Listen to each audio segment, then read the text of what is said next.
सारा Gill Bible knowledge house में खुशामदीद। Bible मुकद्दस में से पुराना नामा इमसाल की किताब 10वां बाब 14वीं आयत। दना आदमी इल्म जमा करते हैं लेकिन अहमक का मुंह करीबी हलाकत है। I am Bible student Sadia Mir John from SGBKH। I salute you in the lord. SGBKH का मकसद तालिब इल्म को बाइबल मुकद्दस की तालीम फराहम करना है। आए हमारे साथ मिलकर बाइबल मुकद्दस की तालीम को उम्दा और बेहतर निज़ाम के तहत पुरअमन माहौल में सीखें। हमारी खिदमात इब्रानी ज़ुबान, अंग्रेज़ी ज़ुबान, उर्दू ज़ुबान, मसीही तरीक़। शुक्रिया। प्रोग्राम सच्ची बात। अनवान कान। हवाला ज़बूर की किताब 5वां ज़बूर पहली आयत। ए खुदावंद, मेरी बातों पर कान लगा, मेरी आहों पर तवज्जो कर। आमीन।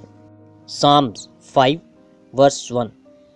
Give ear to my words, O Lord, consider my meditation. Amen.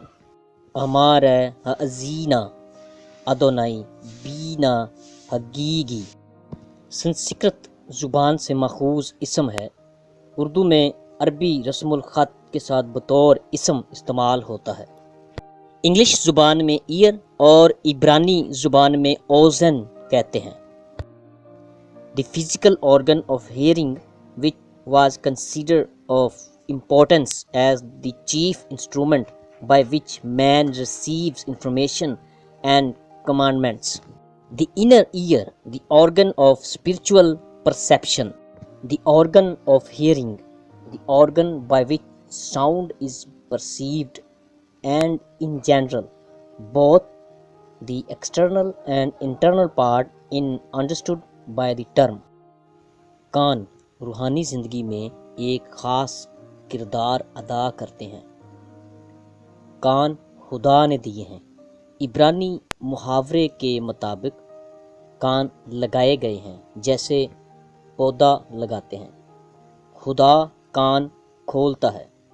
इब्रानी मुहावरे में खोदता है। कान को खुदा की आवाज़ सुनने के लिए हर वक्त तैयार रहना चाहिए ताकि उसके हुक्म पर अमल किया जाए। ऐसे कानों को सुनने के कान कहा गया है। नामख्तून कान वो हैं जो खुदा का कलाम सुन नहीं सकते और उसे हकीर जानते हैं। पुराने अहदनामे की 2 रसूम काफ़ी दिलचस्पी की हामिल हैं।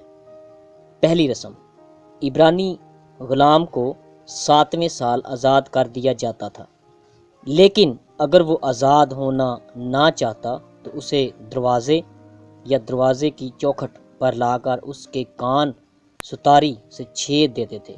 ये इस बात की अलामत थी कि अब वो हमेशा के लिए ग़ुलाम रहेगा। दूसरी रस्म में कुर्बानी के खून को काहिन के दाहिने कान की लो पर और दाहिने हाथ के अंगूठे और दाहिने पाँव के अंगूठे पर लगाया जाता था। गालिबन इससे मुराद थी कि अब काहिन का सुनना, काम करना और चलना खुदा के लिए मखसूस हो गया है। दाइश की किताब 49वां बाब 2 आयत। ए याकूब के बेटो, जमा होकर सुनो और अपने बाप इसराइल की तरफ कान लगाओ। सैमुएल नबी की 2 किताब 22वां बाब 7वीं आयत। अपनी मुसीबत में मैंने खुदावंद को पुकारा, मैं अपने खुदा के हजूर चिल्लाया। उसने अपनी हैकल में से मेरी आवाज़ सुनी और मेरी फरियाद उसके कान में पहुंची।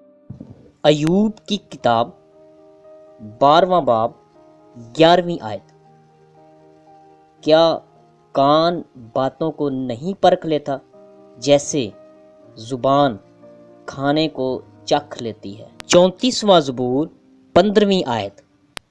खुदावंद की निगाह सादिकों पर है और उसके कान उनकी फरियाद पर लगे रहते हैं।